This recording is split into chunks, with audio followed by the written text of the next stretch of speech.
शङ्करांश भूम शङ्करार्यपीठसद्गुरून् शुद्धसत्त्वभासुरान् सुवर्त्मनीतभूसुरान् सर्वभूतसौख्यदान् क्षमाकरान् यतीश्वरान्।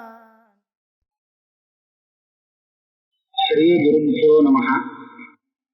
नैष्कर्म्य सिद्धि 4வது அத்தியாயம் 50வது तत्र दृष्टान्तः आप्रबोधाद् यथा असिद्धिः द्वैताद् अन्यस्य वस्तुनः बोधात् एवम् असिद्धत्वं बुद्ध्यादेः प्रत्यगात्मनाम्। आप्रबोधात् प्रबोधन तत्व साक्षात्कार आत्म तत्व साक्षात्कारத்தை வழிக்க வேண்டியது. அந்த ஆத்ம சாட்சா்காரம் வர பரியந்தம் ஆத்மஸ்வரூபம் சித்தமாகும். துவைத்தாத அந்நிய வஸ்துனா, துவைத்தம் தான் நமக்கு தெரியுமே தவிர துவைத்தமா இல்லாத ஒரு வஸ்து, அதாவது அத்வைத்தம் சித்தமாகும். தெரியாத சித்தமாகும். தெரியாத நிலையில சித்தமா இருக்கு அப்படின்னு சொல்ல முடியாது. அதனால பிரபோதம் வர பரியந்தம் நமக்கு அந்த அத்வைத்தமான ஆத்மஸ்வரூபம் சித்தம் சித்தமாக இருக்கு. ஆனா பிரபோதம் ஆத்மஸ்வரூபத்தை புதுசாவா உண்டாக்கி கொடுக்கிறது அப்படி ஒண்ணும் இல்லை. இருக்கிற ஆத்மஸ்வரூபத்தை அது தெரிவிக்கிறதே தவிர அது புதுசா ஒண்ணு கொண்டு வந்து கொடுக்கல ஒரு ஆத்மஸ்வரூபத்தை. அதனால பிரபோதத்துக்கு முன்னாடி ஆத்மா சித்தமாக இல்லை அப்படின்னு சொன்னா அதுக்கு என்ன அர்த்தம்னா அது தெரியலேன்னு அர்த்தம். அப்பிரபோதம் இருந்தது இருந்தும் இருக்குன்னு தெரியல, இந்த சொரூபம் இப்படி இருக்கிறது தெரியாம போச்சு அப்படின்னு சொல்லணும். அப்ப அதே மாதிரி இந்த பிரபோதம் வந்துன்னு வச்சுக்கோ, அப்ப என்ன ஆகும்? போதாதேவம் அசித்தத்துவம் புத்தியாதே பிரத்யேகாத்மனா போதம். அந்த பிரத்யேகாத்ம ஸ்வரூபம் இருக்கே, துவைதாத அத்விதீயமான பிரத்யேகாத்ம ஸ்வரூபம், இது தெரிஞ்சதுக்கு அப்புறம் இதுக்கு முன்னாடி தெரிஞ்ச துவைத்தம் இருந்தது அது காணாம போயிடும். அது சித்தமா இல்லைன்னு. அது அப்படித்தானே. இந்த ரஜுல சர்ப்பத்தை பாக்குறானே, அவன் சர்ப்பம் பார்த்துட்டு இருக்கிற பரியந்தான் அவனுக்கு அங்க ரஜு இருக்கான்னு கேட்டா இல்லைன்னு விடுவான். ரஜுவை பத்தி தெரியாது அவனுக்கு. ஆனா எப்ப ரஜுவை பார்ப்பானோ அப்ப அங்க சித்தமா சர்ப்பம் இருக்கா, சர்ப்பம் சித்தமா இருக்கா அப்படின்னு கேட்டா இல்லைன்னு விடுவான். ரஜுவை பார்த்ததுக்கு அப்புறம் ஏற்கனவே பார்த்த சர்ப்பம் ஏற்கனவே கூட இல்லைன்னு. ஏற்கனவே தெரியாம இருந்தது ரஜு அப்படிங்கிறது தெரியும். ரஜு இல்லைன்னு ஆகாது. அப்புறம் அப்ப தெரியல, தெரியாம இருந்தது. சர்ப்பம் முன்னாடி கூட இல்லை, இப்போ இல்லை, முன்னாடி எப்பவுமே இல்லைன்னு. அப்ப அதே மாதிரி ஆத்ம தத்துவ சாட்சா்காரம் வர பரியந்தம் இந்த ஆத்மஸ்வரூபம் இவனுக்கு தெரியாம இருந்தது. ஆத்ம சாட்சா்காரம் வந்ததுக்கு அப்புறம் அதுக்கு விபரீதமான துவைத்தம் இருக்கு, வித்யாதி துவைத்தம், அது இல்லாமலே போகாதேவம் அசித்தத்துவம் புத்தியாதே பிரத்யேகம் பாதம்னு சொல்லப்பட்டது. ஆத்ம சாட்சா்காரத்தினாலே அனாத்மாவுக்கு பாதம் அப்படின்னு சொன்னா அது எப்பவுமே இல்லை அப்படின்னு தெரியுது. ஏவம் வித்வான் ஆன உபாதான சூன்யம் ஆத்மானம் ஆத்மனி பஷ்யன்னு. இப்போ இந்த ஆத்ம சாட்சா்காரம் வந்தா அவனுக்கு வித்வான்னு பேரு. அவன் எதை பார்க்கறான்? ஆத்மஸ்வரூபத்தை பார்க்கறான். ஆத்மஸ்வரூபத்தை வேற எது சம்பந்தமும் இல்லாத பார்க்கறாங்கிறது ஆத்மனி பஷ்யன்னு வருது. அந்த ஆனோபாதான சூன்யம் அப்படின்னு பார்க்கறான். இந்த ஆத்மாவை வேணும்னு எடுத்துக்கிறது, வேண்டாம்னா விடுறது, இது எதுவுமே பண்ண முடியாது. ஆனம் உபாதானம் இதுக்கெல்லாம் சம்பந்தப்படாத விஷயம். அப்பேற்பட்ட இந்த ஆத்மஸ்வரூபத்தை வந்து என்ன பண்றான்னா சர்வமேவ அனுஜானாதி சர்வமேவ நிஷேததி வேதாத்மலாபா அனுஜ்ஞாஸ்யா அசத் ஸ்வபாவதः. அவன் எல்லாத்தையும் ஒதுக்குறான், எல்லாத்தையும் நிஷேதம் பண்றான். அப்படின்னா என்னது?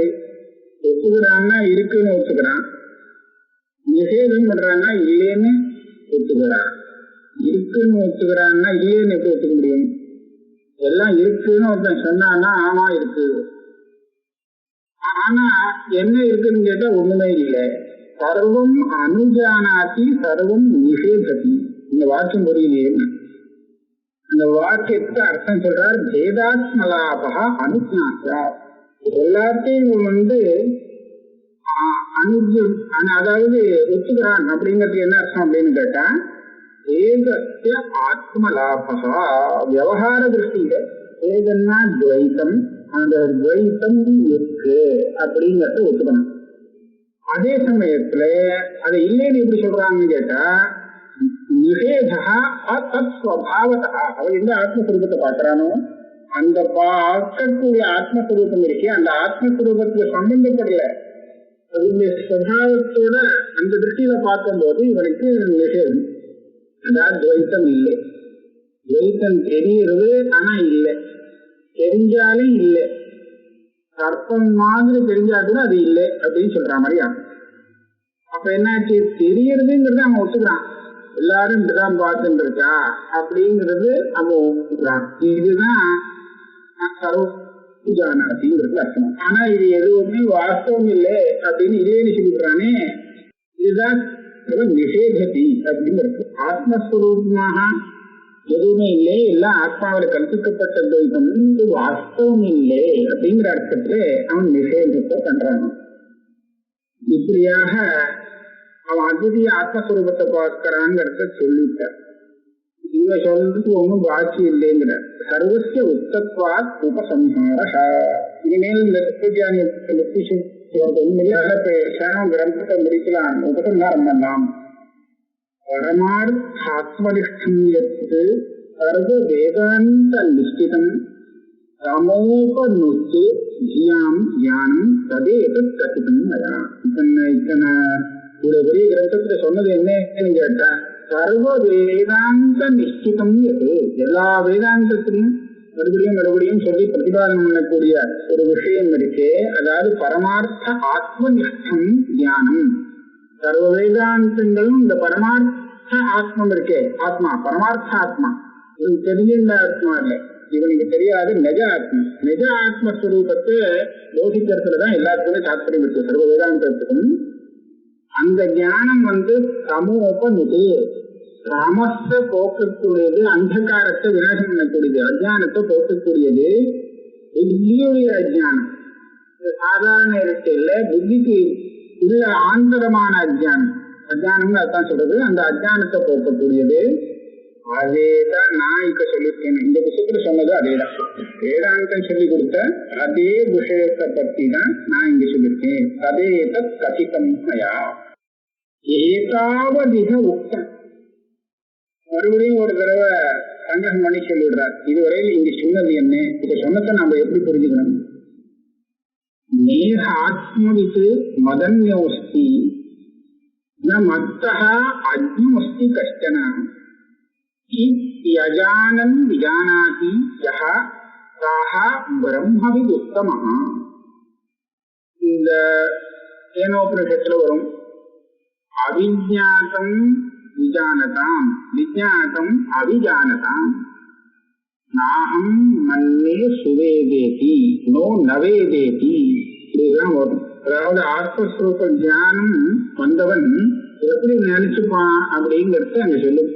அது எதுக்காக சொல்லணும் அப்படின்னு கேட்டா, அவன் எப்படி நினைச்சிட்டு போனான் அப்படின்னு நாம அதுக்கு விபரீதமா தெரிஞ்சோட போதாதேங்கிறதுக்காக. அவன் இப்படி தெரிஞ்சுப்பான்னு சொல்றது எதுக்காகன்னு சொன்னா, இதுக்கு விபரீதமா நம்மளுடைய ஞானம் ஏற்பட்டதுன்னா அதை நாம கண்டுபிடிக்கலாமோ தப்பான ஞானம், அதுக்காக சொல்றது. அப்ப அந்த மாதிரி இங்க ஒரு ஸ்லோகம் சொல்ற, ஆத்மவித்து மதன்யோஸ்தி இது விஜானாட்டியில கேட்கணும். அவன்கிட்ட கேட்கணும், இப்ப ஆத்மஜானியா, ஆத்மஜானிட்ட கேட்போம், நீங்க ஆத்மஜானி, உங்களை போல வேற ஆத்மஜானிகள் இருக்காளா அப்படின்னு கேட்டா இல்லைன்னு சொல்லிடுவான். ஏக ஆத்மவித்து மதன்யா, என்ன தவிர்த்து ஆத்மஜானியே கிடையாது அப்படின்னு சொல்றோம். ஏக ஆத்மவித்து மதன்யா, அப்போ பாக்கி எல்லாரும் முட்டாள்களா அஜ்ஞம் தானே அப்படின்னு சொன்னா வர்த்தக அஜ்ஞா தனியா ஒரு அஜ்ஞானி கூட கிடையாது. இப்போ என்னை விட பெரிய ஆத்மஜானி இல்லை, என்னை தவிர்த்து வேற ஆத்மஜானியே கிடையாது அப்படின்னு ஒருத்தன் சொன்னா அவன் ஒரு அகங்காரத்தினால கூட அப்படி சொல்லலாம்னு நமக்கு தோணும் இல்லையா? ஆனா இந்த ஆத்மஜானி அப்படி சொல்லல. உங்களுக்கு அந்த அவரை தவிர்த்து அஜ்ஞானி யாராவது இருக்காளா அப்படின்னு கேட்டா அதையும் இல்லைன்னு விடுறான். மத்தகா அஜ்ஞா அஸ்தி கஷ்டனா, என்னை காட்டிலும் தனியாக ஒரு அஜ்ஞானியும் கிடையாது. இது அஜானந்திஜானன் அஜானந்திஜானன், அதாவது அந்த ஆத்மஸ்வரூபத்தை இவன் தெரிஞ்சுட்டான் அப்படின்னு சொன்னா அந்த ஆத்மஸ்வரூபம் விஷ்ணம் இல்லையா கூடாதுன்னு கேனோபனிஷத்துல சொல்றாரு. அப்படி தெரிஞ்சுட்டா தப்புன்னு. ஆத்மஸ்வரூபம் நல்லா தெரிஞ்சுட்டேன் அப்படின்னு சொன்னா போடல, இன்னும் கொஞ்சம் விசாரம் பண்ணணும் ஆத்மஸ்வரூபத்தை பத்தின்னு சொல்றார் கேனோபனிஷத்துல.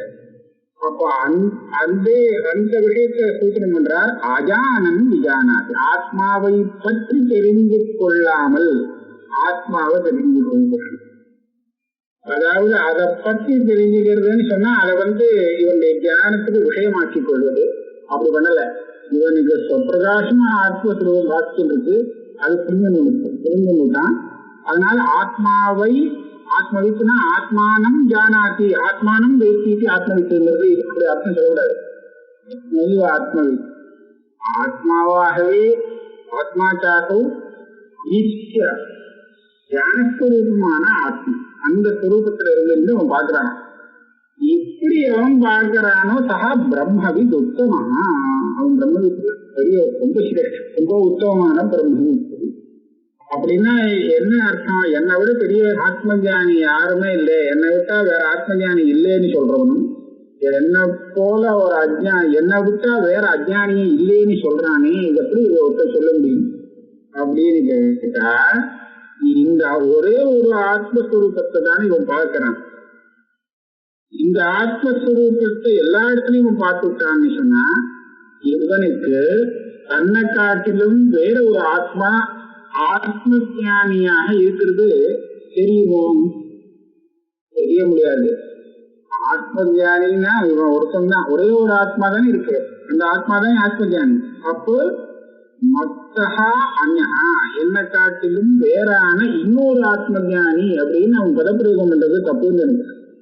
இன்னொருத்தன் ஆத்ம ஜானின்னு எப்படி சொல்ல முடியும்?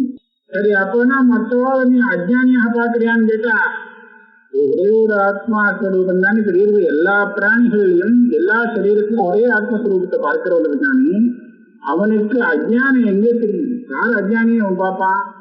அஜ்ஞானியா இருக்கிறவன் பிரதி சரீரத்திலையும் ஆத்மாவை தனித்தனியா இருக்குன்னு நினைச்சுட்டு இருக்கான். அதனால அவன்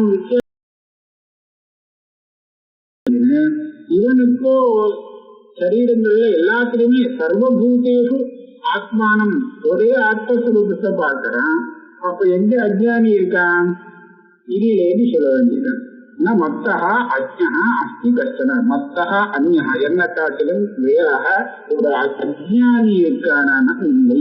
ஒண்ணு என்ன போல என்னை காட்டிலும் வேறான ஒரு ஆணியும் இல்லை, என்னை காட்டிலும் வேறான அஜ்ஞானியும் இல்லை. நீ ஜானி அஜ்ஞானின்னு யாரு சொல்றையோ அது ஆத்மாவாக இருந்தா நான் ஒரு சொன்னான். இப்படி தெரிஞ்சுக்கிறவன் பிரம்மவிதோத்தமா. கண்டிப்பா சொல்ல போனா சர்வபூதேஷு ஆத்மான்னு சொல்லி எல்லா சரீரங்களையும் ஒரே ஆத்மஸ்வரூபத்தை பார்க்கிறவன் இந்த ஆத்ம ஞானி, இவன் பிரம்மவிதோத்தமா சொல்லப்பட்டது. ஏவம் ஆத்மானம் ஜனத்வா கிம் பிரவர்த்தித்தவ்யம் நிவர்த்தித்தவ்யம் அஹோஸ்தி முக்கிய பிரகிரகதா இது. ஒரு சிஷன் சண்டை வந்து சரி, இப்படி ஆத்மஸ்வரூபத்தை தான் தெரிஞ்சு போய் இந்த தியானம் வந்ததுக்கு அப்புறம் அந்த தியானி என்ன பண்ணணும்? பிரவர்த்தித்தவ்யம், அதாவது சாஸ்திரம் எப்படி விதிச்சிருக்கோ அந்த விதிக்கப்பட்ட காரியங்கள்ல பிரவர்த்தி பண்ணணுமா? சாஸ்திரம் சொன்னபடி கேட்டு அனுஷ்டானம் பண்ணணுமா? அல்லது நிவர்த்தித்தவ்யம், சாஸ்திரம் எனக்கு சொல்லல மற்றவாழ்தான் சொல்லியிருக்கு அப்படின்னு சொல்லி அதை விட்டுவிடலாமா? அல்லது முக்த பிரகிரகத்தை எந்த கட்டுக்கும் அடங்காதவன். உன் பாட்டுக்கு எதேசோ பண்ணலன்னா பண்ணலாம், பண்ணலைன்னா விடலாம், அவன் சுயேட்சையா நடந்துக்கலாமா அப்படின்னு 3 விகல்பம். பிரவர்த்தித்தவியம், பிரவர்த்தித்தவியம்னா சாஸ்திரானுசாரியான காரியங்களை செய்ய இருக்கணுமா, இதே சாஸ்திர சொன்னத்தை செய்ய விடாதா, இதான் நிவர்த்தி தவியம். முக்த பிரகிரகத்தான சுயேட்சா பண்ணலாம்னு இஷ்டம் தான் பண்ணலாம், இல்லைன்னா விடலாம், அப்படி வச்சுக்கலாமா. உச்சியதே ஏகாபின்னம் இதம் யஸ்மாத் ஏய வஸ்துவனுசாரி அத்தஹ ந பிரவೃತ್ತಿம் நிவೃತ್ತಿம் வா கடாட்சேனாபி வீக்ஷதே. நீங்க என்ன நினைச்சு பேசுறே, ஞானம் வந்ததுக்கு இவன் என்ன செய்யணும், பண்ணணுமா வேண்டாமா, பிரவர்த்தித்தவியம் நிவர்த்தித்தவியம் எல்லாம் பேசுறே, இங்க அப்படி வரவே வராது. ஏன்னா ஏகாபின்னம் இதம் யஸ்மா, இப்ப மற்ற விஷயங்களை எவன் தெரிஞ்சிட்டானோ அந்த ஞானி ஏய அபின்னமா இருக்க மாட்டான். ஒரு கடத்தை பத்தி நல்லா தெரிஞ்சிட்டான்னு சொன்னா இவன் கடவிச்சு, இந்த கடவிச்சு கடவா இருக்க மாட்டான். ஏன்னா அவனுடைய ஞானமான கட்டம் வேற, இவன் வேற வேற. மற்ற எல்லாத்தையும் நீங்க எதை எடுத்துட்டாலும் அந்த சாஸ்திர வித்துன்னு சொன்னா சாஸ்திரம் வேற, இவன் வேறதான். ஆனா ஆத்ம வித்துல அப்படி இருக்க முடியாது. அந்த ஆத்மஸ்வரூபத்துல வர்ணிக்கப்பட்டதுக்கோ அதுவாகவே இவன் இருப்பான் இல்லையா. அதாவது உபனிஷத்துல எந்த மாதிரியான ஒரு ஆத்மஸ்வரூபத்தில் நிரூபணம் பண்ணப்பட்டதோ அதை உபனிஷத்தின் மூலமாக தெரிஞ்சிருந்தானியானால் இவன் என்னவாவான், அந்த ஆத்மாவாகவே தான் இருப்பான். ஏன் இவன் தனியா இருந்துட்டான்னு சொன்னா இவன் தெரிஞ்சிருக்க ஆத்மாவே இல்லைன்னா. ஆகையால இங்கே ஆத்ம ஞான விஷயத்திலே ஏக அபின்னமாக அவன் இருக்கிறான். ஏகாபின்னம் இதம் யஸ்மா ஏக வஸ்து அனுசாரி. அந்த ஏக வஸ்து எப்படி அது பிரவர்த்தியமான, இப்ப ஏகாதிகளோடு இவனுக்கு ஒரு சாதாத்மிய பாவம் இருந்ததுன்னு சொன்னா இவன் தன்னை திரைவரணிக்கன்னு நினைப்பான். கரெக்டா இந்த மாதிரி காரியங்கள்லாம் சொல்லப்பட்டு இருக்கு, செய்ய சொல்லிருக்கு, சாஸ்திரம் இருக்கு எல்லாம் நினைச்சுதான். அப்ப அதை வச்சு நான் செய்யணும்னா செய்வான், செய்யணும்னு சொன்னது செய்வான். பிரவൃத்தி நிவர்த்தி எல்லாம் இவனை வச்சு சொல்லலாம். இங்க அப்படி இல்லையே. எந்த ஒரு ஆத்மஸ்வரூபம் பிரவൃத்தி நிவர்த்தி இதோடு சம்பந்தப்படாததாக வேதாந்தத்தில் நிரூபணம் பண்ணப்பட்டிருக்கோ அந்த ஆத்மஸ்வரூபமாக இருக்கிறவனுக்கு அவனை பத்தி, அந்த ஆத்மஸ்வரூபத்தை பத்தி பிரவೃத்தி பண்ணணுமா நிவர்த்தி பண்ணணுமாங்கிற கேள்வி தப்புங்கிற. அதனால ஜெய வஸ்து அனுசாரி அத்தஹ ந பிரவೃத்திம் நிவர்த்திம் வா கடாட்சேனாபி வீக்ஷதே.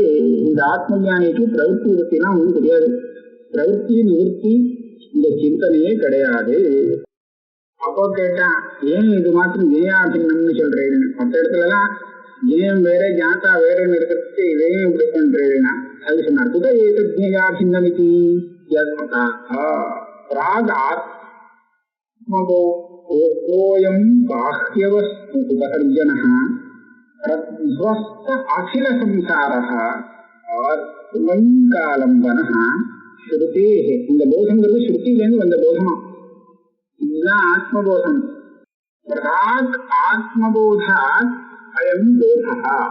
ஸ்ருதியிலேருந்து வந்ததுன்னு நம்ம சொன்னோம். அப்படின்னா ஸ்ருதியிலேருந்து வரதுக்கு முன்னாடி இது இல்லைன்னு அர்த்தம் இல்லை. இதைத்தான் முன்னாடி சொன்னா இது இருந்தது வேற மாதிரியா தெரியுது. ஆத்மபோதங்கிறது இங்கே ஆத்மைவ போதம். அந்த ஆத்மஸ்வரூபமே தியானம். இந்த தியானம் முன்னாடியிலேருந்தே இருந்துதான் இருக்கு. ஆனா இந்த தியானம் எப்படி தெரிஞ்சிட்டு இருந்தது, பாஹ்ய வஸ்து உபசர்ஜனா. அதோ தெரியுறது கடம் தெரியுறது படம் தெரியுறது அப்படின்னா தெரியக்கூடிய பொருள் கடம் படம். அந்த பாஹ்ய வஸ்து ஜெய வஸ்து இருக்கு, அதுக்கு விசேஷமா தெரியுது. அதாவது ஜேயமான வஸ்து பிரதானமாகவும் இந்த ஞானம் அதுக்கு சேஷமாகவும் குணபாவத்தை அடைஞ்சானோடையும் தெரியுது. இதுதான் பாஹ்ய வஸ்து உபசர்ஜனா, இந்த போதம். ஆனா எப்போ ஸ்ருதியால இவனுக்கு இந்த நஜபோதம் வந்துடுத்தோ அப்போ பிரத்வஸ்த அகில சம்சாரா. இந்த போதம் என்ன பண்ணுது, இவனுடைய சம்சாரத்தை அகிலம் முழுக்க நிறுத்தி பண்ணி விட்டுருக்கு. அப்ப இந்த போதத்துக்கு என்ன விஷயம், விஷயம் ஆத்மைகாலம்பனா. இருக்கு. இந்த போதம்னா ஆத்மஸ்வரூப போதம். இந்த ஆத்ம போதத்துக்கு ஆத்மஸ்வரூப போதத்துக்கு விஷயம் தனி கிடையாது. அதனாலதான் ஜேய அபின்னகா. ஜேயம்னு நாம் பேச்சுக்கு சொல்லலாமே தவிர்த்து அந்த ஜேயமும் இந்த போதமும் தனி இல்லை, ஆத்மாவே போதஸ்வரூபமாக இருக்கு அப்படிங்கிறதுதான் இந்த வச்சிருக்கணும். அதனாலதான் ஜேய அபின்னம்னு சொல்லப்படும். இதே ஜேயாபின்னேன சம்புத்தகாங்கிறது கௌடபாதகாரிக்கையிலையும் வருது. ஏவம் அவகத பரமார்த்த தத்துவஸ்ய ந சேஷசேஷி பாவஹ தத் காரணஸ்ய உச்சாரிதத்வான் இத்யாக. இப்படியாக இந்த பரமார்த்த தத்துவத்தை தெரிஞ்சுட்டானே ஆனால் இவனுக்கு தெரிஞ்ச இந்த பரமார்த்த தத்துவம் இருக்கு, இனிமேல் இது சேஷசேஷி பாவத்தை அடையாது. சேஷசேஷி பாவம்னா என்ன? இது பிரதானம், மற்றதெல்லாம் இதுக்கு அங்கம் அப்படியோ, இல்ல மற்றது ஏதோ ஒன்று பிரதானம் அதுக்கு இது அங்கம்னோ இந்த அங்காங்க பாவம் கிடையாது. இன்னொன்னு பிரதானமா வச்சு இந்த ஆத்மஸ்வரூபத்தை அதுக்கு விசேஷணமாக வச்சால் அது ஒரு அங்காங்கி பாவம். இந்த ஆத்மஸ்வரூபத்துக்கு பிராதானியம் கொடுத்து மற்றதெல்லாம் இதுக்காகுதுன்னு சொன்னா அது ஒரு அங்காங்கி பாவம். ரெண்டுமே இல்லை. சேஷசேஷி பாவகா. காரணம் என்ன? ஏன் கிடையாதுங்கிறது? தத் காரணத்தை உச்சாரிதத்வாதித்யாக. அந்த சேஷசேஷி பாவம் தான் இருந்ததே, முன்னாடி தெரிஞ்சதே, அதெல்லாம் அந்த மாதிரி தெரியறதுக்கு எது காரணமோ அந்த காரணத்தை இப்ப நிறுத்தி பண்ணியாச்சு. ஆகையால சேஷசேஷி பாவம் இல்லை. எப்படி? இத்தியாக வாஸ்தவேனைவ விருத்தேன நிர்மத்தியதோ பவம் நிவர்த்திமபி மிருத்தனாதி சம்யக் போதா பிரவர்த்திதத்து. இவனுக்கு ஸ்ருதியால வந்த இந்த சம்யக் போதங்கிறது இருக்கு, தத்துவஞானம். இது என்ன பண்றது? வாஸ்தவே நீங்க விருத்தேன வஸ்து விருத்தம்னு சொல்லு. அதாவது பிரகாசம் வந்ததுன்னா அப்ப அங்க இருட்டு இருக்காது அப்படிங்கிறது வஸ்து விருத்தம். பிரகாசம் வந்ததுன்னா இருட்டு இருக்காதுங்கிறது வஸ்து விருத்தம்னா இதை மாற்றவே முடியாது. நம்ம இஷ்டத்துக்கு பிரகாசத்தையும் வச்சிருந்து இருட்டையும் வச்சுப்போம் அப்படின்னு சொன்னா அது சாத்தியம் இல்லை. அப்ப அந்த விதத்துல இந்த ஆத்ம தத்துவ சாட்சா்காரம் வந்ததுன்னு சொன்னா அது நிருநந்தி பவகா சம்சாரகா. சம்சாரத்தை நிறுத்தி நிரோதம் கட்டுப்படுத்துறது. இனிமேல் அவன் பொருள் ஜென்மா எடுக்க முடியாது. அப்ப என்ன ஆச்சு? சம்சாரம்ங்கிறது எல்லா சம்சாரத்தையும் அது வஸ்து விருத்தத்தை வச்சுட்டு, அதாவது தன்னுடைய சாமர்த்தியம் விஷய சக்தியை வச்சுதானே நிவர்த்தி பண்றது. வாஸ்தக்கூடிய சக்தியை வச்சு. அப்படியானால் இது இனிமே பிரவருத்தி வருமோ? அவனுக்கு பிரவருத்தி வரத்துக்கு என்ன வேணுமோ வேத ஜானம், அந்த ஜானத்தை இது இல்லாத கொடுக்கிறது. அப்போ பிரவருத்திய தடுத்துவிடும் ஆத்ம ஜானம். பிரவருத்தியை தடுக்கட்டும், நிவர்த்தியையும் தடுக்கணும். நிவர்த்தி அனுகூலமா இருக்கேன்னு கேட்பான். அதுக்கு சொல்றார் நிவர்த்தி மபி மிருத்தனாதி. நிவர்த்திய கூட இதை தடுத்துவிடும். ஏன்? பிரவர்த்திக்கிறதோ நிவர்த்திக்கிறதோ இது ரெண்டுமே எப்ப சொல்லலாம் அப்படின்னு கேட்டா துவைத்தம் இருக்கும்போதுதான் சொல்லலாம். ஏன்னா நிவர்த்திக்கு எதிலேருந்து நிவர்த்திச்சான்னு ஒரு விஷயம் தேவைப்படுது.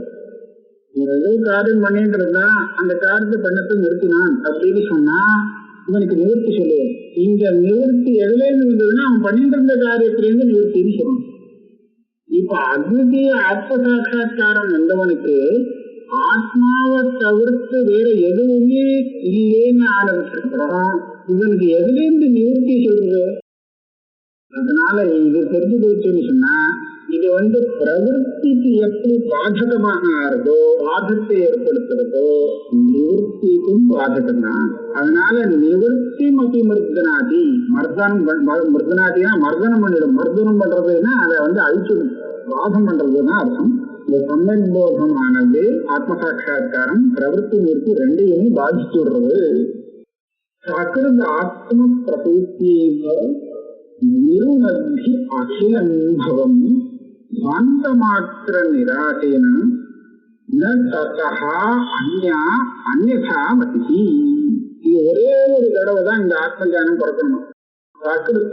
ஒரே தடவை இந்த ஆத்ம பிரசூதி, இந்த ஆத்ம போதங்கிறது சமயத் போதங்கிறது உண்டாகும். திருப்பி திருப்பி வரவே வேண்டாம். ஏன்னா ஒரு தடவை வந்தாலே நின்றுடும். ஒரு தடவை வந்து அஜானத்தை போக்கியாதுன்னு அவன் இதுதான் இருக்கும். அதனால ஒரு தடவை வந்தாலே அகிலம் பவம் நிறுவனத்தி. முதல்ல கொஞ்சம் வந்தது, கொஞ்சம் சம்ஹாரத்தை நிவர்த்தி பண்ணியது, அப்புறம் மறுபடியும் வந்தது, கொஞ்சம் பலமா வந்து இன்னும் கொஞ்சம் நிவர்த்தி பண்றது. அப்பப்போ நடப்புற ஆத்மபோதம் வந்து சம்சாரத்தை நிவர்த்தி பண்ணல. ஒரே ஒரு தடவை வந்தது மொத்த சம்சாரத்தையும் நிவர்த்தி பண்ணிட்டு போகுது. அதுதான் இங்க சொல்றார், சகிருத ஆத்ம பிரசூத்தைவ நிருணத்தி அகிலம் பவம். அந்த மாத்திர நிராசைனா இந்த ஜென்மாவை நிவர்த்தி பண்றதுன்னு சொன்னா ஒரு ஜென்மாவா காரணம் என்னன்னு பார்த்தா வச்சுட்டு இல்லை. எல்லாத்துக்கும் மூல காரணம் ஒரு பாந்தம் இருக்கு, அஜ்ஞானம். அந்த அஜ்ஞானத்துக்கு காரணம் எடுத்து அது நிவர்த்தி பண்ணும். அந்த மாத்திர நிராசைனா அதனால அந்த பாந்தம் அந்த இருட்டு போயிடுச்சு, அஜ்ஞானம் போயிடுச்சுன்னு சொன்னா அவருடைய காரியம் தானே பாக்கி எல்லாமே.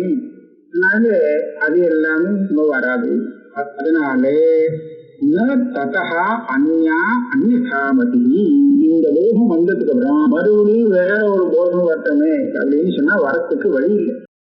ஏன்னா அந்த போகம் வரத்துக்கு என்ன ஒரு அஜ்ஞானம் காரணமா வேண்டிருக்கு. அந்த அஜ்ஞானத்தை இதை நிறுத்தி நிறுத்துவதற்கால இந்த ஆத்மபோகம் வந்தவனுக்கு இதுவேதான் இருந்துட்டு இருக்குமே தவிர மறுபடியும் பழைய மாதிரி ஏதாவது வரட்டமே அப்படின்னு சொன்னா அந்த மாதிரி ஞானங்கள் வராது.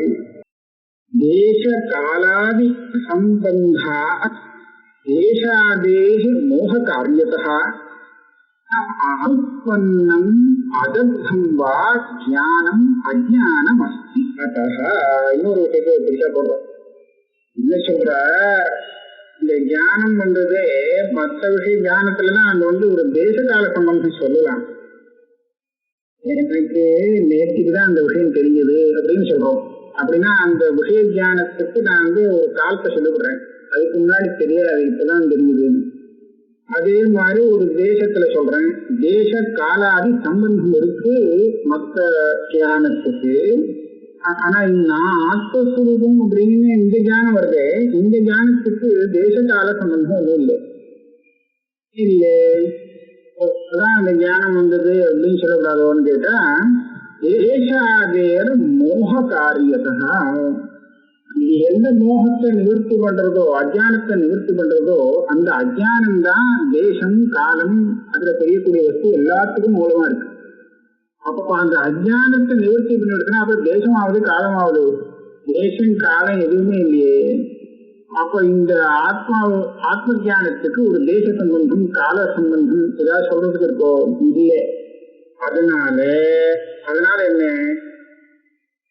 ஆத்மன்னம் அதர்த்தம் வா ஞானமஸ்தியதா.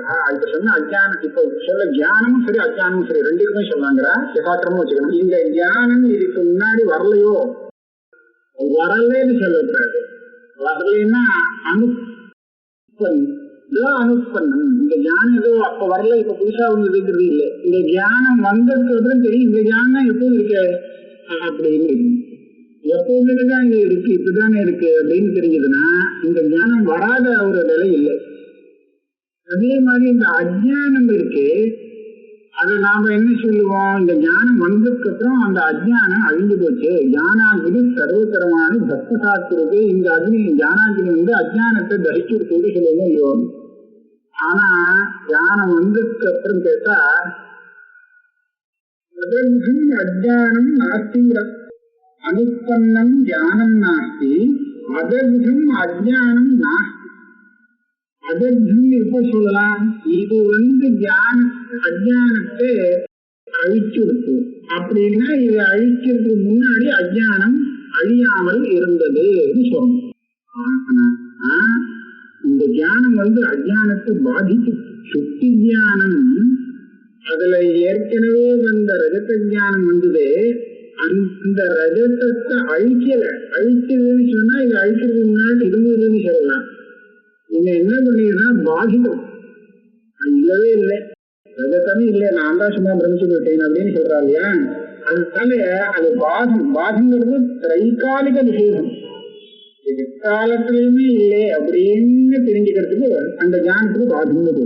அத போல இங்க அஜானத்தை இந்த ஞானம் அழிக்கிறது, சாம்பலாக்குறது அப்படின்னு அர்த்தம் இல்லை, பாதிச்சு வருதுன்னு அர்த்தம். ஆக இந்த ஞானம் வந்தாச்சுன்னா இந்த அஜானம் என்கிட்ட இல்லவே இல்லை, எப்போதுமே இல்லைன்னு ஆயிடும். அதனால அதர்த்தம் அஜானம் நாஸ்தி. நாஸ்தினா இப்ப இல்லைன்னு இல்ல, முன்னாடி கூட இல்லை. அதே மாதிரி உண்டாகாத இந்த ஞானமும் இல்லை, இது எப்போதும் இருக்கு இந்த ஞானம்னு சித்தமாயிடும். ஞான சிகி புலுஷ்ட மோக பக்காரிய ரூபிணா சகலம் நிவர்த்தேஹ பாத்தியஸ்ய கிம் காரியம் அவசிஷ்யதே. இதை பாதம்னு சொன்னதால்தான் நமக்கு ஒரு லாபம் கிடைக்கிறது. இந்த சம்யஜானம்ங்கிறது சிகி, சிகினா அக்னி. இந்த சம்யஜானம் அப்படிங்கிற இந்த அக்னியாலே புலுஷ்டனா தகிக்கப்பட்ட மோகா, இதனால தகிக்கப்படுறது எது? மோகம், அஜானம். அஜானமும் சரி, அஜானம் போச்சுன்னா அதனுடைய வேற காரியம் இருக்கு, அது மோக தற்காரிய ரூபிணா சக்கர நிவர்த்தி. எப்படி ஞானம் ஒரே தடவை வருதோ அதே மாதிரி அஜானம் ஒரே தடவை காரியத்தோடு சேர்த்து மொத்தமா போயிடுறது. போயிடுச்சுன்னா அதுக்குதான் பாத்தியம்னு பேரு, பாதம்னு பேரு. அப்புறம் கிம் காரியம் அவசிஷத்தை, இதனுடைய உரையை கொஞ்சமா பாக்கி இருக்குமோ அஜான காரியம்? அஜானமும் இருக்காது, அஜான காரியமும் இருக்காது. வாஸ்தவே நீங்க விருத்தேன அவித்யாயா பிரத்யஸ்தத்வா நகி உச்சித் அவசிஷ்யதே இது உத்தர பரிகாரம். வஸ்து விருத்தத்துல நம்ம பார்க்கும்போது அவித்யங்கிறது இப்ப இல்லை, நகி உச்சித் அவசிஷ்யதே. பிரகதாரண்யக உபனிஷத்துல 3வது அத்தியாயம் ஆத்மபாக பிரச்சனத்துல இந்த ஆத்ம ஞானம் வந்ததுக்கு அப்புறம் இவங்கிட்ட என்ன பாக்கி இருக்கும்னு ஒரு கேள்வி கேட்கிறார். ஆர்த்தபாகர் யாஜ்ஞவல்கரை பார்த்து, யாஜ்ஞவல்கரை சொல்றார் நாமா பேரு தான் நிற்கும் அப்படிங்கிறார். அப்படின்னா என்ன அர்த்தம்? பாஷகார அடுத்து வியாக்கியானம் பண்ணியிருக்கானா ஒண்ணுமே பாக்கி இருக்காதுன்னு அர்த்தம். அதாவது இந்த ஞானம் வந்ததுக்கு அப்புறம் இந்த ஞானம் தான் இருக்குமே தவிர, ஞானம் தான் ஆத்மஸ்வரூபம் தான், அதுதான் இருக்குமே தவிர இதுக்கு முன்னாடி இவனுக்கு தெரிஞ்ச விஷயத்துல ஏதாவது ஒண்ணு பாக்கி இருக்குமான்னு கேட்டா ஒண்ணுமே இருக்காது அப்படிங்கிறத அங்கே நிரூபணம் பண்ணிட்டேன். அதனால இந்த அஜானம் நிவர்த்தி ஆயிடுச்சுன்னு சொன்னா இந்த ஆத்மஸ்வரூபமான ஞானம் இருக்கே, இவனுக்கு அஜானத்தினுடைய ஏதாவது கொஞ்சம் லேசம் கொஞ்சமா பாக்கி இருக்குமான்னு கேட்டா ஒண்ணுமே இருக்காதுங்கிறது. நகி இஞ்சித் அவசிஷ்யதே இது உத்தஹா பரிகாரஹா. இப்ப சொன்ன அதாவது என்ன பாக்கி இருக்கும்னு கேட்டானா ஒண்ணும் இருக்காதுன்னு சொல்லியாச்சு.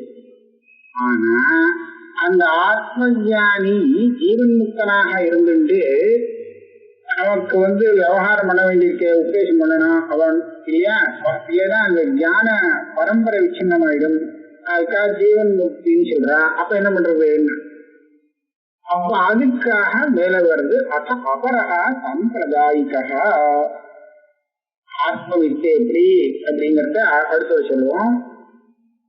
அதாவது நமக்கு அந்த அஜான காரியம் கிரமம் எல்லாம் போனாலும் கூட ஒரு சில அம்சங்கள் ஒரு சம்ஸ்கார அனுவர்த்தியாலே கொஞ்ச நேரத்துக்கு அனுபவிச்சு வரணும்.